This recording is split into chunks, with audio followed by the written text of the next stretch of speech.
National Laboratory to give us a speech.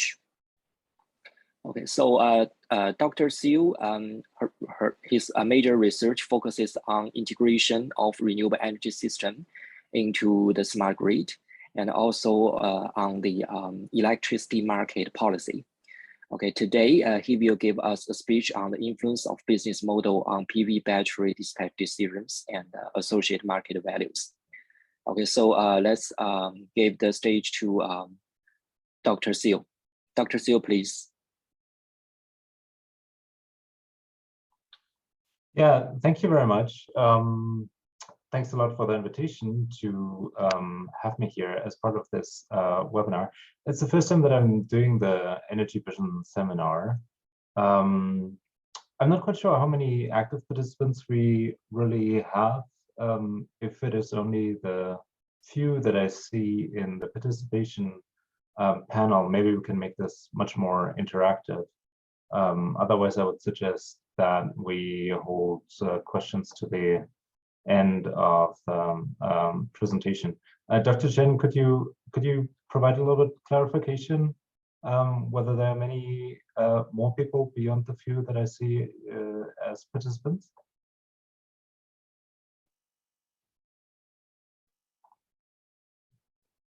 Sorry, I think there are more people on other platforms, so I think it's okay for you to start. Okay, great. Well, thanks a lot for the invitation.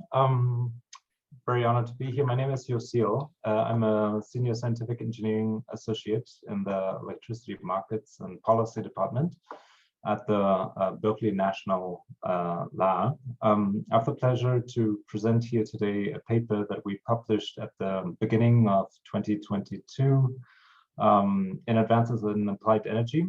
The paper investigates the market value of large-scale solar battery hybrids and how market value of those hybrids varies based on each project's business model and associated dispatch decisions. A lot of that research that I'm going to present here today really focuses primarily on projects in the United States, where it is quite late already. I think maybe many of the audience members are more from Asia, but it might nevertheless be interesting for you to hear a little bit the trends, what is going on in the United States, and maybe some of the concepts transfer well to the Asian market as well. A lot of gratitude goes to two of my esteemed collaborators, Andrew Mills and Cody Warner, who could unfortunately not be here today. So I work at an institution called the Lawrence Berkeley National Laboratory. We are funded by the US Department of Energy, in particular the Solar Energy Technologies Office, and I'm very grateful for the public support of our work. I want to thank the project manager, Ruchi Singh, and several of our external reviewers who helped us out a lot.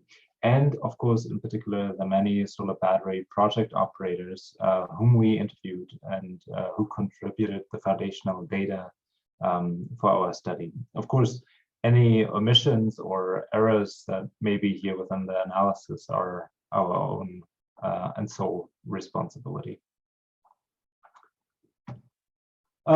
So I'd like to first provide a little bit of background to some of the solar market valuation modeling that we are doing at Berkeley Lab, and summarize briefly some findings that pertain to standalone solar projects.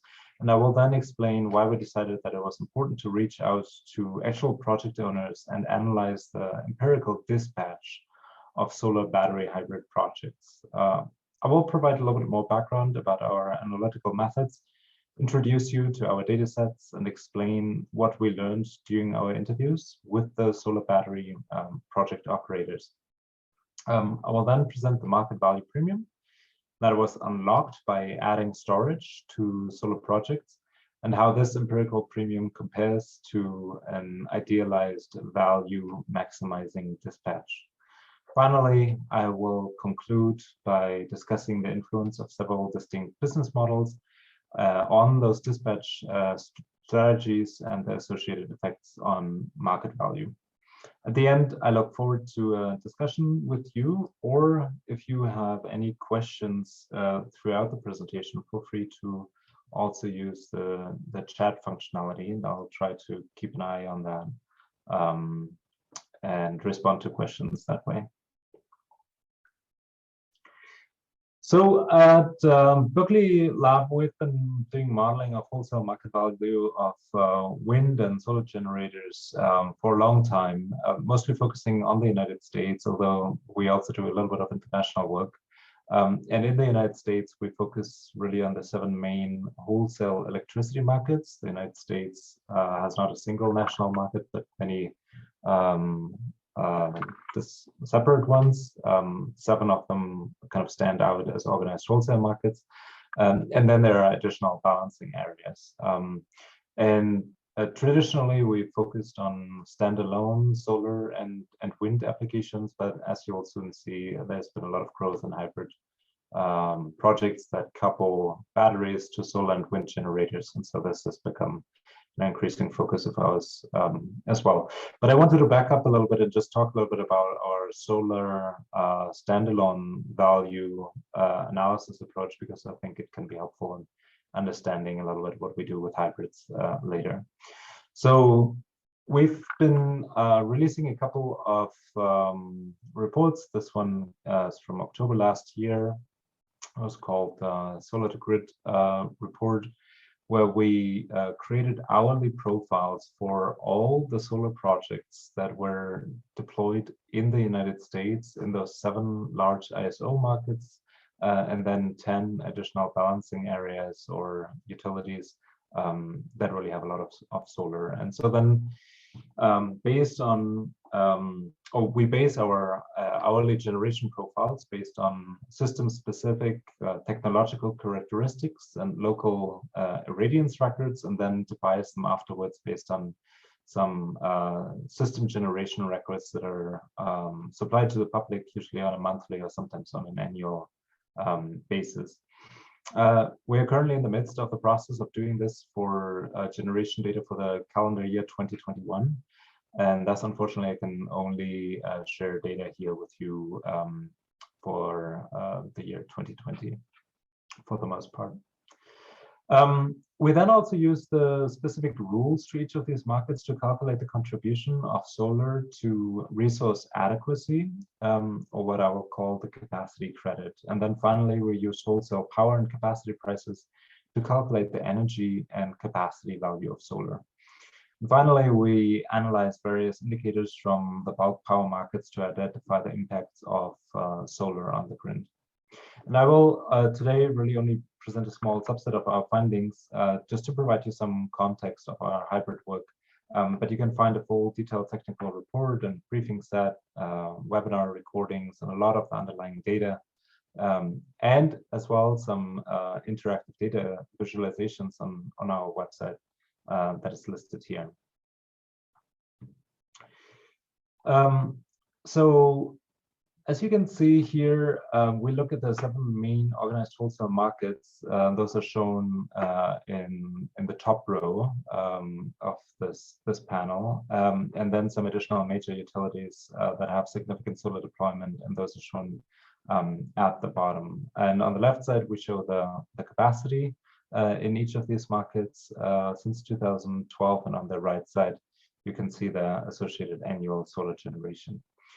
You can quite quickly see that the market with the most solar deployed is CAISO.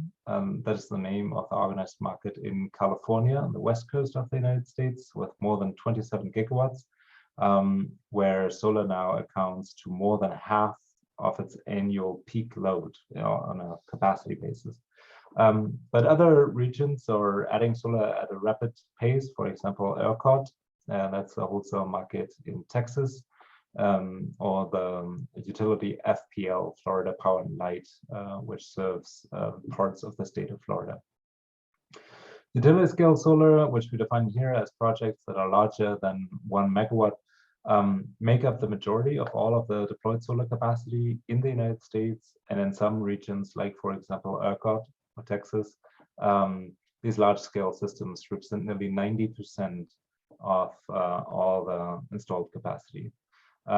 Curtailment numbers are only reported for a couple of markets. In California, curtailment of solar has been growing over the past few years to about 3% of the total generation, while in ERCOT, congestion-driven solar curtailment has stabilized around 7% or so. On this slide, I just want to show some of the variations in solar value for utility scale plants that we have in our sample for the year 2020. And you can see here that the color of the bubbles indicates the combined energy and capacity value, while the size of the bubble indicates the capacity size of a given project. And then the intensity of the blue background color shows the solar penetration by region, or the contribution of solar to annual energy needs in a given area. You can see that the values vary between regions. For example, they're on the lower end in CAISO or California, or in MISO in the Midwest, while they are high, for example, in Florida in the Southeast, or in SPP in the Midwest. So it varies between regions, but also within regions. And some of this project level variation is based on the generation profiles. Those are influenced, for example, by local climates or technical characteristics, such as the use of single axis trackers. But they also vary because of locational energy and capacity prices. And transmission constraints and associated price volatility and curtailment play, for example, an especially big role in Western Texas, in a region that is called the Permian Basin. If you're interested in finding out more about the contribution of energy and capacity value for specific projects and how those have changed over the years, you can go to some interactive visualizations that we have on our project website, or can also download a lot of this underlying data from our website. So here you can see similar data, but over a longer time period. The energy value is shown in blue at the bottom, and the capacity value is shown in the red bars on top. And you can see that they vary from year to year, and that variation is driven primarily by broader trends, such as overall falling electricity prices in the United States over the last decade, driven primarily by decreasing natural gas prices. But some fluctuations are also driven by scarcity events. For example, in Texas or in ERCOT in 2019, during the summer months, there was some electricity scarcity and prices rose really high to very high levels.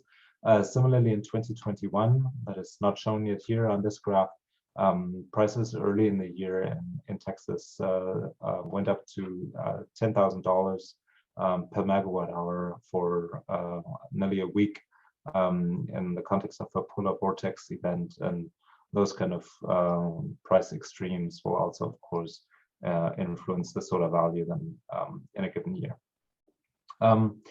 But also increasing penetration plays a role in what we call value erosion, and that can clearly be seen in CAISO. The good news is, however, that the cost of solar, which we represent here by levelized PPA or power purchase agreement prices, has also declined dramatically over time, and thus more or less maintaining the overall competitiveness of solar installations. In 2020 and actually 2021 as well, the prices for newly signed PPAs have actually increased in several markets in the United States for the first time in quite a while, due to COVID, supply chain disruptions, but also to some extent because of difficulties during interconnection procedures. So whether or not this will pose a trend for the future of stable or maybe even increasing PPA prices, and whether or not that will be a problem for solar that at the same time has to contend with solar value erosion remains to be seen.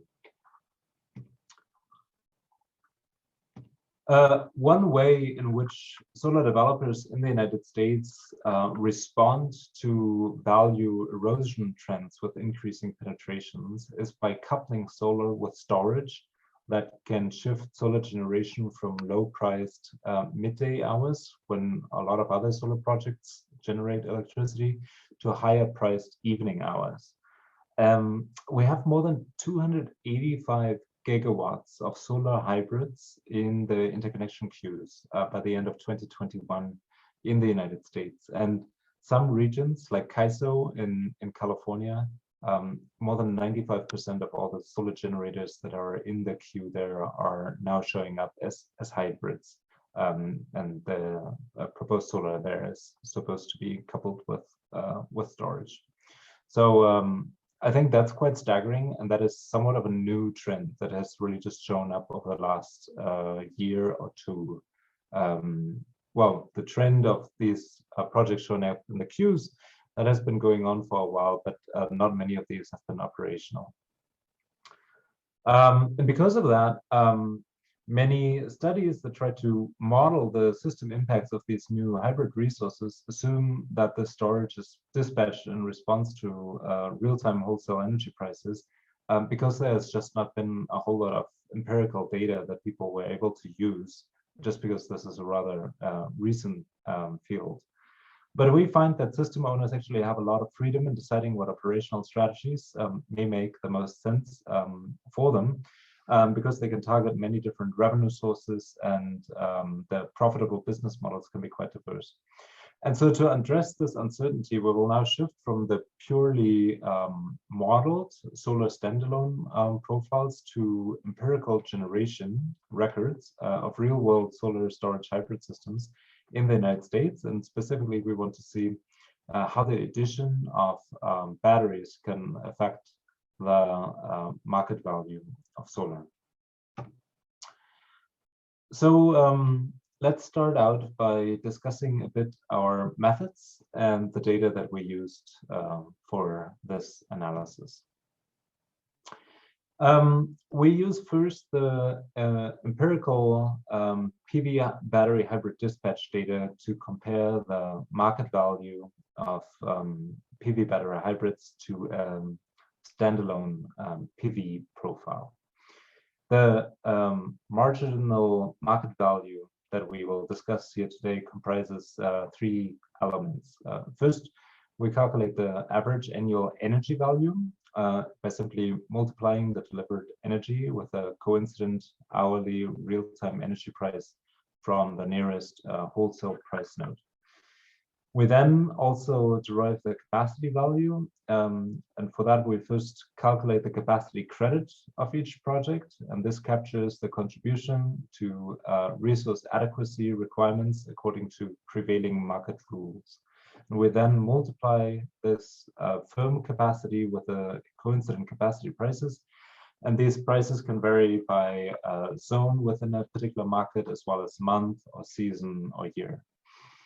And to facilitate the comparison between the capacity value and the energy value, we will denominate the capacity value in dollar per megawatt hour terms of solar generation as well.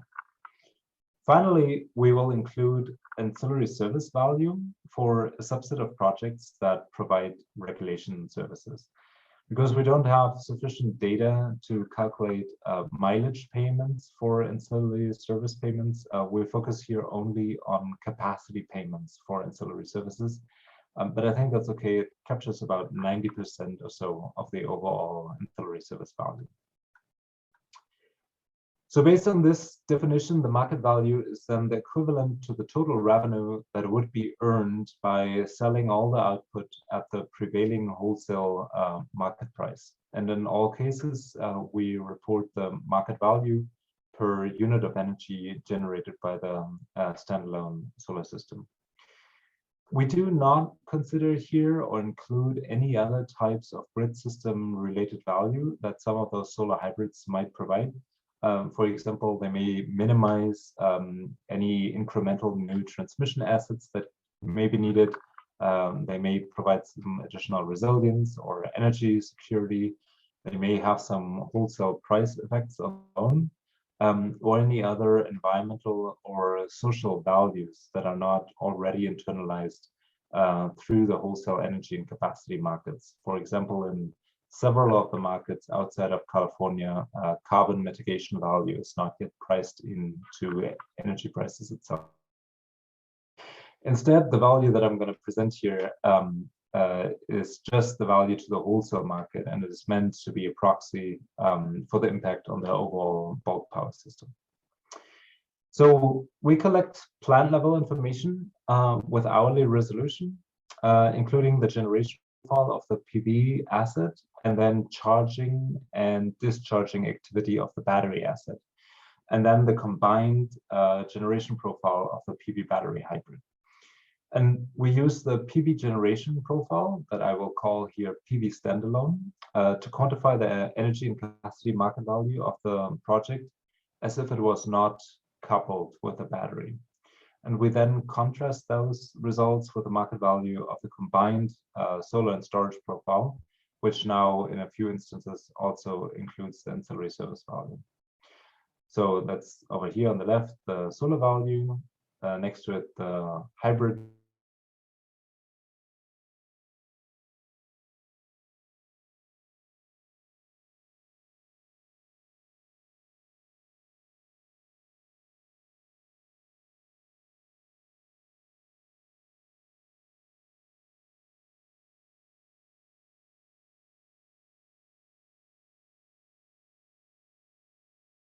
to assess the alignment of solar and battery hybrid dispatch with wholesale energy markets signals, we developed something that we call a common PV storage baseline, against which we can compare each individual project. This hypothetical baseline dispatch uses the same project-specific empirical PV generation profile, but it dispatches the battery to maximize profit based on the local wholesale energy revenue. And this baseline dispatch ignores any potential signals from the capacity and ancillary service market, but really just focuses on energy markets as a first order approximation. Much like the approach of many previous studies, we here assume perfect foresight of solar generation and wholesale energy prices, but we stipulate that the batteries need to be charged exclusively from solar generation. I've listed a couple of other assumptions here, but will not dive into those in the interest of time. We identified about 46 solar battery hybrid projects that were online for all of 2020 based on records by the US Energy Information Administration. And you can see those here on the map on the right side in the light green color. Those were all the projects that were fully operational the year of 2020, and we reached out to all the owners with plans in the 7 organized wholesale markets, and then conducted semi-structured interviews with about 20 different operators of these projects. And after some convincing, we were able to get access to dispatch data from 11 plants for all hours of the year.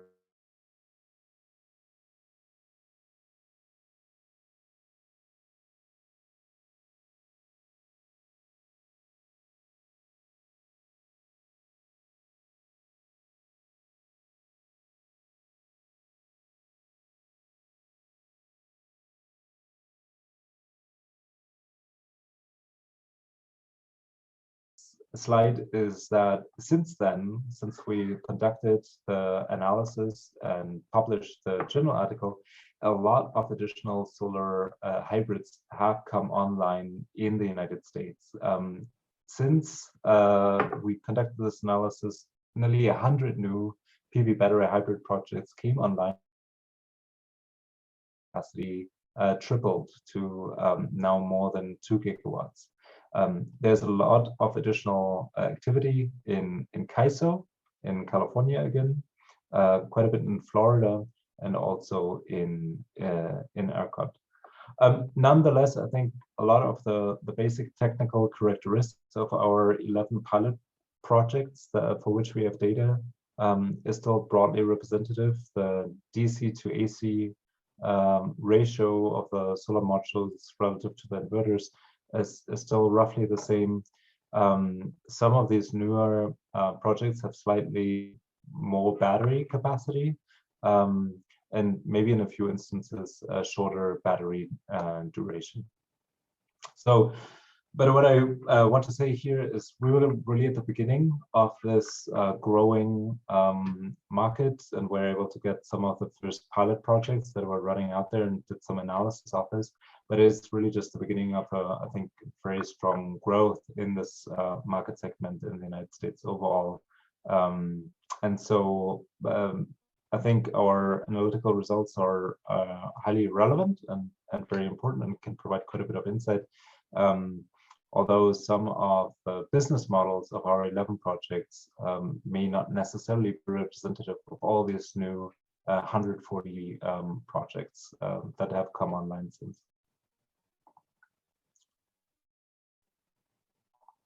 So let's now talk a little bit about the business models themselves. When we interviewed the operators of these solar battery hybrids, it became clear that several of them targeted quite similar revenue streams. We then grouped them together based on their overarching operational strategies and identified 4 distinct business models to which we could map each of our 11 projects.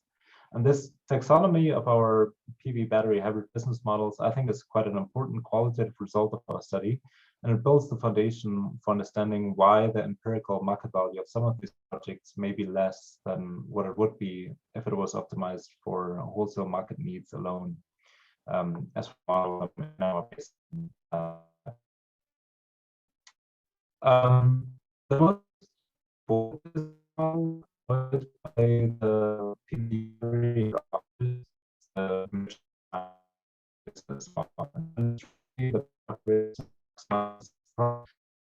responding.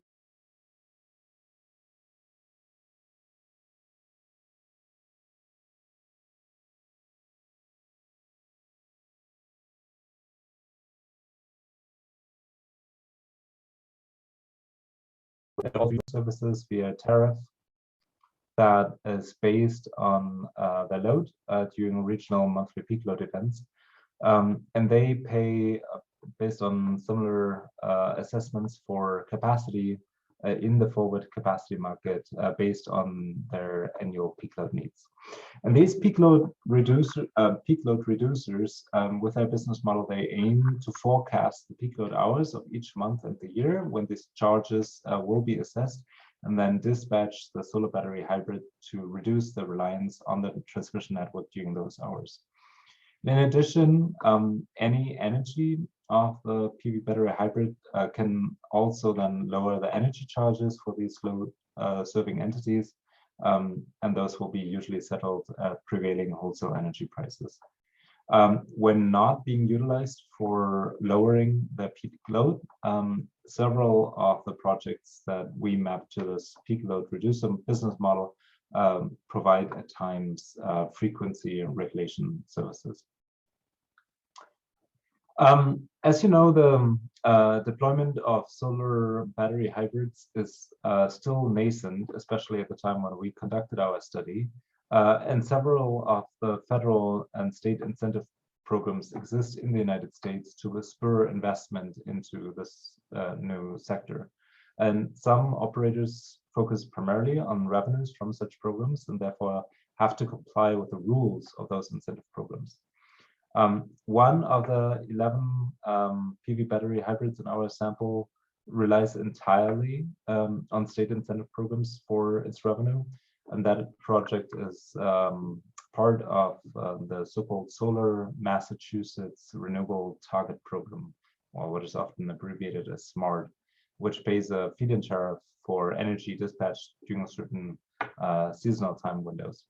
And it also contributes to another program, which is called Massachusetts Clean Peak Energy Standard, that rewards generation during certain pre-specified seasonal peak periods and during monthly system peak hours. Finally, we have a fourth business model that we call just simply the large energy consumer. And here the dispatch of the solar battery hybrid is really determined primarily by private end user characteristics and not the bulk power system needs at all. And the types of PV battery hybrids that may fall under this description include ones that are located at military bases, at jails, at manufacturing facilities, at water treatment plants, or, for example, as well for oil and gas operations. Only one of the 11 plants in our samples that is located in California fits this large energy consumer business model. And these large energy consumers typically place a big premium on the ability to ride out multi-day outages or shorter outages that may last several hours. And to meet these criteria, the battery unit may be kept nearly at full state of charge during most hours and is cycled only very infrequently in the event of an outage. And this operating strategy then, of course, does not straightforwardly benefit the electric grid, although it can provide significant benefits to the end user and possibly to the local community in the event of a natural disaster or other forms of a major outage. Our large energy consumer faces a couple of non-coincident peak demand charges, and the PV battery hybrid discharge it discharges its hybrid to reduce its monthly maximum demand, but that is irrespective of whether it lines up with system demand overall. So let's look a little bit at the dispatch, and here we describe this empirical metering data for the 11 battery hybrid projects that were operating for the entire calendar year 2020.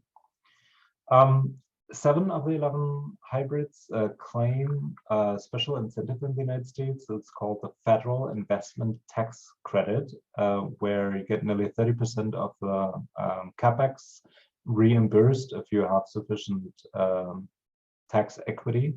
But a requirement for that is that you need to charge at least 75% of the battery's energy from the on-site PV generator.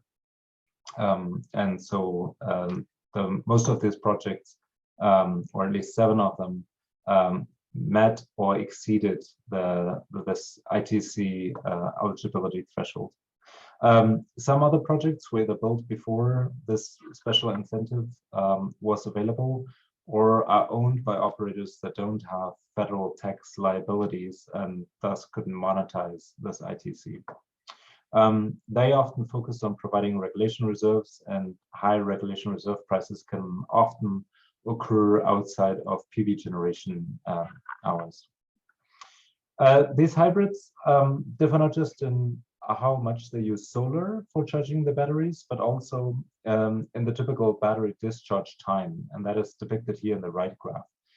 And again, this can be explained by the business model and the timing of grid needs. For example, all of the 7 projects that are in IC New England in the northeast of the United States are either peak load reducers or incentive participants, and thus target peak load or incentive program peak periods in the evening. And all but one discharge at least 80% of the battery energy during these hours. And this one that does not do so uses the battery to provide predominantly regulation reserves. We also find variation in how often each plant is cycled, with some plants cycling about 3 times per week on average, and others cycling only roughly once per week. More frequent cycling generates, of course, more market value and more revenue to the owner of the PV battery hybrid, but it comes at the expense of higher maintenance costs and potentially an abbreviated asset lifetime.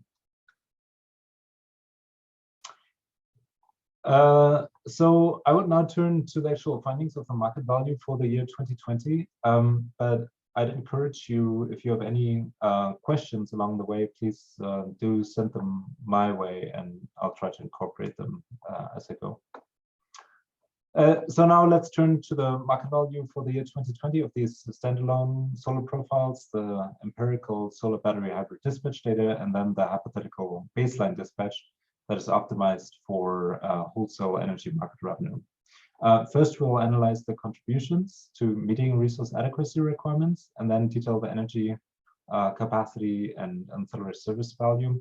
And finally, we compare the empirical storage value premium to the baseline premium. So let's first look at the contributions to resource adequacy requirements for solar projects once they add the battery. And we really find that market rules matter a lot here. For example, the market in ISO New England offers several different assessment options of the capacity contribution, and we'll examine two of them here in detail. One can look simply at the median output of a solar battery hybrid during certain peak windows, and that is what we call here the profile-based capacity credit. And because performance is assessed here then over all days within a given season, battery dispatch that only occurs over a few times a week cannot really raise this capacity credit by a whole lot. And you can thus see that the solid orange bars that represent the empirical hybrid dispatch is barely above the golden bars for the solar standalone capacity credit. An alternative method that is used in ISO New England and a few other ISOs is to evaluate the capacity credit of solar and storage separately.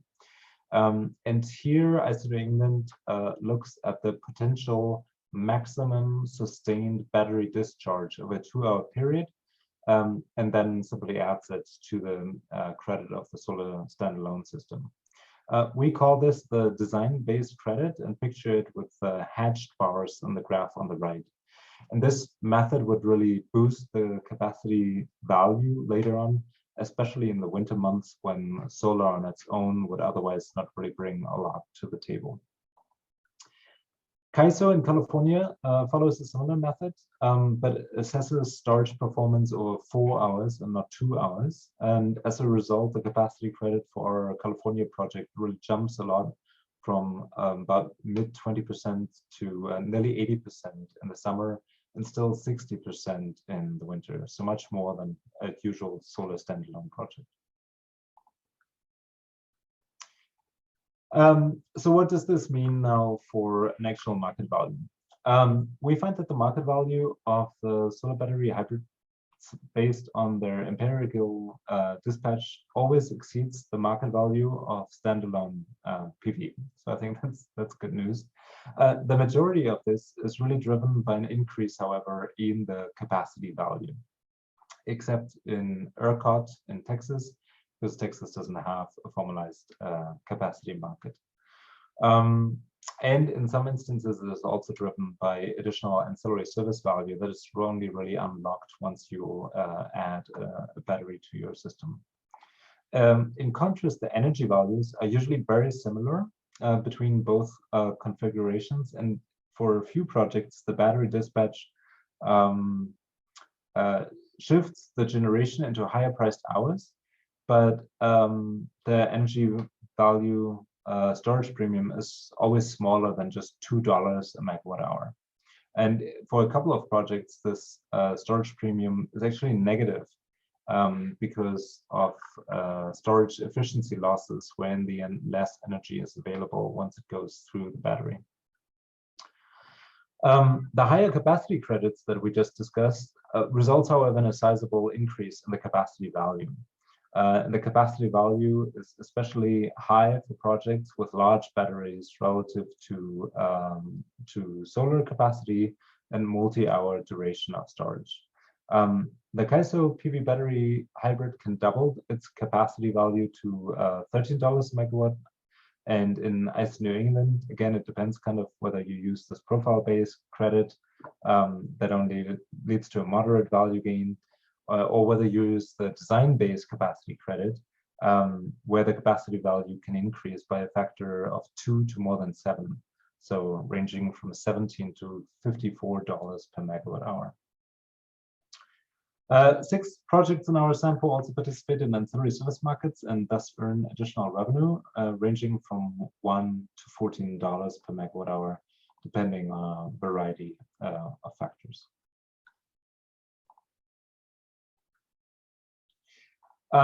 Comparing the storage value premium across our sample is, however, complicated by the fact that the premium varies in part because of different technical characteristics of the plants and different wholesale market environments. And to better isolate the variation in the storage value premium that is just driven by differences in operational strategies, we juxtapose here the empirical storage value premium of each solar battery hybrid with that of this common baseline that I described earlier. This baseline is the storage value premium that could hypothetically be achieved with the same technical capabilities in the same locations, but with dispatch that is really based on maximizing energy market revenue with perfect foresight. The empirical premiums that are the same as the baseline premium would fall on the diagonal line of equal performance in this graph, and projects that earn revenue from ancillary services can outperform this baseline, and thus they would be above the diagonal. Some operational strategies provide, however, less market value than what they hypothetically could, and those will be below the diagonal on the bottom right. And a number of reasons can explain this underperformance. First, they may lack perfect foresight that the baseline model has, and that is, for example, the case of the ERCOT 3 project. Or they may confront some teething issue in the first year of commercial operation. That is the case in ERCOT 2. Or finally, they may follow simply dispatch signals that don't follow wholesale market rules at all, such as the large energy consumer in California. So operators of at least 8 of the PV battery hybrid plants in our sample employ business model whose objective is not to maximize wholesale market value alone. Instead, their private profit maximizing dispatch signals are often much stronger than the price signals that are conveyed by wholesale energy markets. And absent of larger reforms to tariffs or incentive program structures, these deviations will likely persist and will continue to drive a wedge between the potential market value of solar battery hybrids and what they contribute in practice. We can showcase this influence of the business model by looking at 2 similarly configured and located solar battery hybrid projects in Eastern New England. Given that both projects are in moderate proximity to each other and share similarly sized components, one would expect that both would be dispatched the same way and would provide comparable market value. But we don't find this to be the case in practice. In this graph, we show on the top how battery dispatch would look like if it was optimized for wholesale market value, and what the projects do in practice at the bottom. You can see on the left side, Eastern New England is an incentive program participant. And we show here the dispatch during a few days in the summer on the left side of the graph, where it operates the battery really to comply with the program rules. And complying with the smart incentive program requires the battery to cycle about 52 times per year. And this incentive payment is much higher than the price signal that is sent by real-time energy prices. But it is also much coarser and does not allow for dynamic responses to any kind of grid needs. This project also participates in the Clean Peak Standard, as I mentioned before, that rewards generation during monthly system-wide peak demand hours. But when those hours occur is really only known in hindsight. And Eastern New England 7 here lacks this perfect foresight and misses the peak hour for July, and dispatching instead only during the daily smart peak period, but missing this monthly one. Eastern New England 5 on the right side is a peak load reducer. It aims to minimize its peak loads during the 12 hours when its use of the transmission network are determined, and during the single annual hour when its portion of system-wide capacity costs are set. And ISO New England can avoid a combined cost of greater than $100,000 per megawatt hour just during this annual peak hour. And that, of course, is far greater than any wholesale energy price. And indeed, ISO New England tries to hit that system-wide peak on the day that it actually occurred, and a few days afterwards, given that it doesn't really know whether loads may increase on that particular day or not. Comparing this with the real-time energy price at ISO New England's nearest node and the optimized dispatch that is shown on the top illustrates just how strong this peak load reducer business model signal is really compared to the merchant model. This peak load reducer business model also discourages frequent cycling of battery storage and leaving it idle for most of the time. And limiting the cycling of the battery only to those top peak hours of the year may provide the grid with important capacity value, but it really misses the opportunity to alleviate daily stresses between peak and off-peak hours. I'm coming to the end of my presentation. I hope to have a few minutes for some questions, but just want to speak briefly about why some of the operators are not hunting down additional merchant revenue. And I conclude here with a comparison of the estimated revenue for these two projects that I just introduced, if each had adopted the merchant model instead. And the graph really underscores that the business model can yield very different storage premiums, both for the empirical profiles that are shown here as the bars, as well as the hypothetical profiles that are optimized for each business model if they had perfect foresight that is shown in the diagrams. ISO New England 5 dispatches the battery storage to avoid costly transmission capacity demand charges, and that can produce storage premium of approximately $85 per megawatt hour, which could rise by another $20 per megawatt hour if the operator had perfect foresight of those peak load hours. And this premium dwarfs the storage premium that it could earn via energy arbitrage and capacity payment that the merchant model targets. ISO New England 7 instead pursued the incentive program and realized a storage premium of about $35 per megawatt hour. This premium slightly exceeds that of the merchant model, but it has a much greater total revenue value, as you can see here between the graphs. So I'd like to conclude.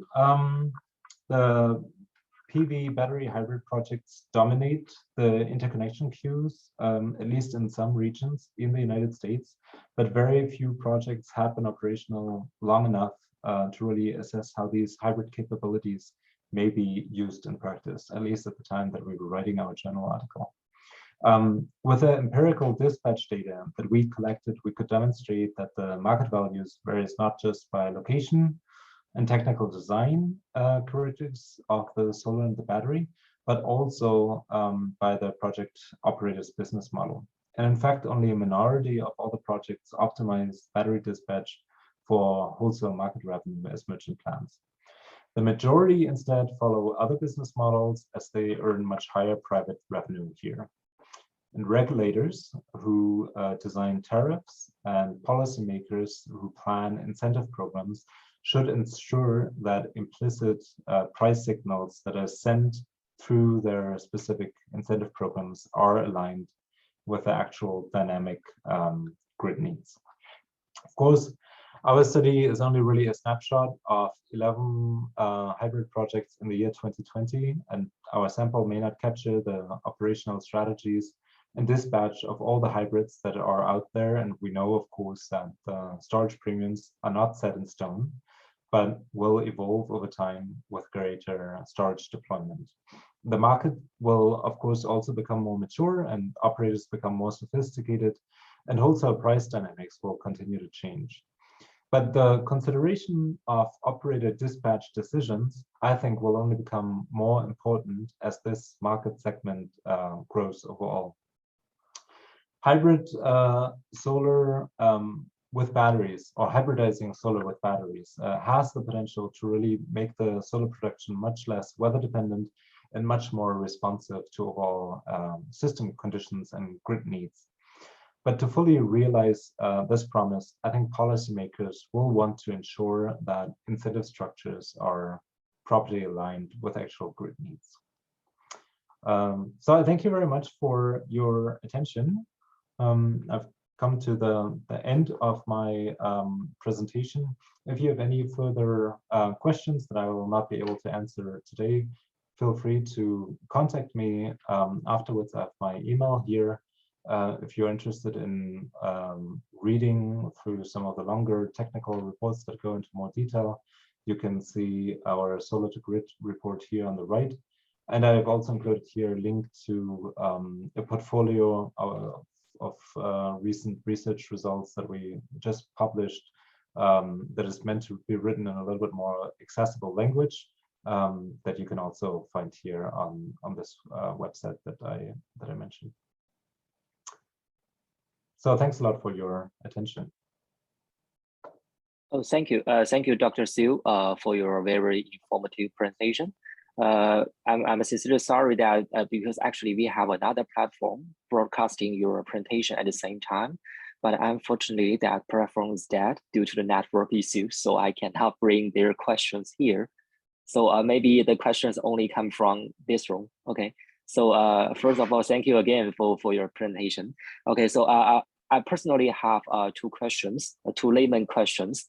Okay, first one is that according to your statistics, has the grid connected PV standalone or PV hybrid electricity cost have achieved grid parity in US? Yeah, that is, I don't think that I have a specific graph. Yeah. I didn't see that. Over here. That's why I'm curious. Over here. So, but it depends a little bit. So over here, this is solar market value as we've calculated it in 2020. I think it's important to realize 2021, we've seen an increase in wholesale energy prices, and 2022 again with an increase of natural gas prices, specifically in response to the Ukraine war. But even in 2020, at a time of the global pandemic, when overall electricity demand was a little lower, we see that in a couple of regions, like for example, Florida, the wholesale market energy value is about $60 per megawatt hour. In some other regions, that is, significantly lower. In CAISO, it was around $25 a megawatt hour. What is also shown over here are the PPA prices, and that is the price that a customer would pay a developer in order to get solar electricity. And usually a developer would only sell the electricity to a customer, and that price or the revenue from that would cover its cost. So while this graph does not show levelized cost of energy directly, it shows the revenue that these generators get from customers. And from other LCOE analysis, I know that yes, we have crossed that threshold in the United States. Depends, of course, a little bit where you are. In California, we've crossed that threshold quite a while ago. In some regions like ISO New England or New York ISO, where there is less sun, the solar projects produce less electricity, and thus the LCOE is higher. But I think even there, this threshold was crossed in 2020. Okay, thank you. Actually, I have another question. So regarding when you're calculating the levelized cost of PV hybrid, I mean the PV battery with the storage, when you're calculating the price, have you considered the degradation of the battery and replacement of battery throughout its life cycle? Yeah, so what I've not done here is I've not calculated LCOE of battery hybrids. Here we only, in this particular journal article, we only looked at at the wholesale market value. So just kind of the value side of things, and not the cost kind of things. But let me see. I got out of it now. In this paper, batteries included, there's one pager of a colleague of mine who has contextualized the costs with values and compared the two, and has shown that at least for some regions in the United States, depending on the configuration of projects, short duration batteries of about 2 hours or so seem to be cost effective already. And for that work, yes, he has considered battery degradation. I think usually we use a value of $5 per megawatt hour as a degradation placeholder. Okay. Thank you for your answers. So, any more questions from this room? If you have any questions, so we still have got 4 minutes left. You are free to unmute yourself and ask.